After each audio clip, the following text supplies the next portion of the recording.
What gap were you seeing that nobody else was filling? I was seeing a lot of nonprofits, but I was like, but where are they?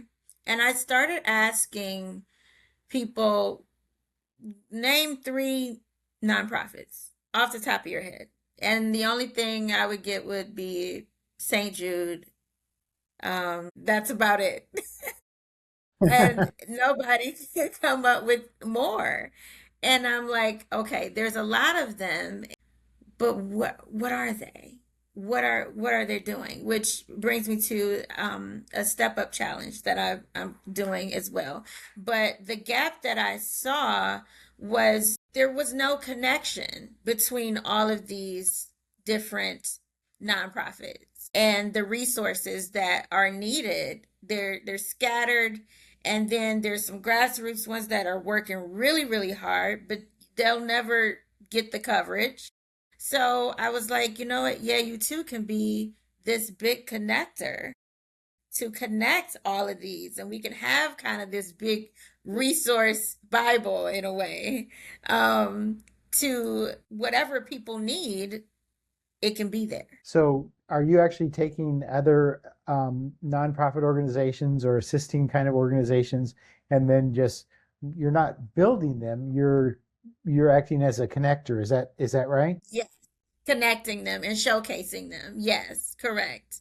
So that's why we have the different sectors for veterans, for domestic violence, for, there's a lot of different nonprofits, but I have them on here: domestic violence, ageism, addiction, discrimination, mental yes, health, and more. yes. Mm-hmm. So how do you decide who's going to end up on that list? Because there's some nonprofits that are maybe not really nonprofits, and then there's other ones that are doing the Lord's work. Oh, if you pardon the expression, but Yeah, I mean, I don't know why you would need to pardon it, but some people these days I just never know. you don't have um, to with me. It's the Lord's work. so um, some Go ahead. So how do you determine, who you're going to put up on your site and, basically you're endorsing them, right? Yes, yes. So it comes out easier than you think. If you're not doing what you say you're going to, that's what you're doing, it's going to show. And it does show. And So, it's a lot of different people who are getting found out, who are going for, tax evasion, they're getting arrested, it's coming out.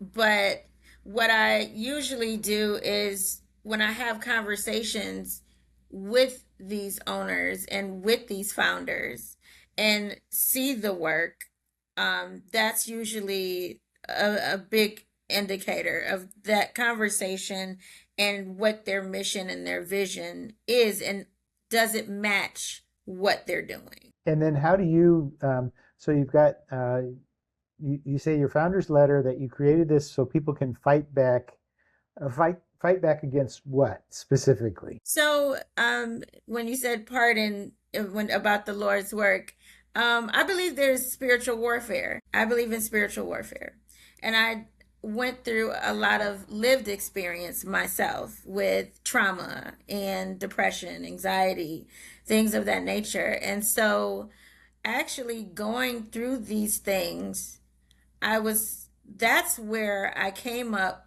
with the big part of Yeah You Too, because when you're in this trauma loop, if you will, you you think you're the only one going through it, and then you feel alone, and then even if you get a doctor, you still feel like, who hears me, who sees me.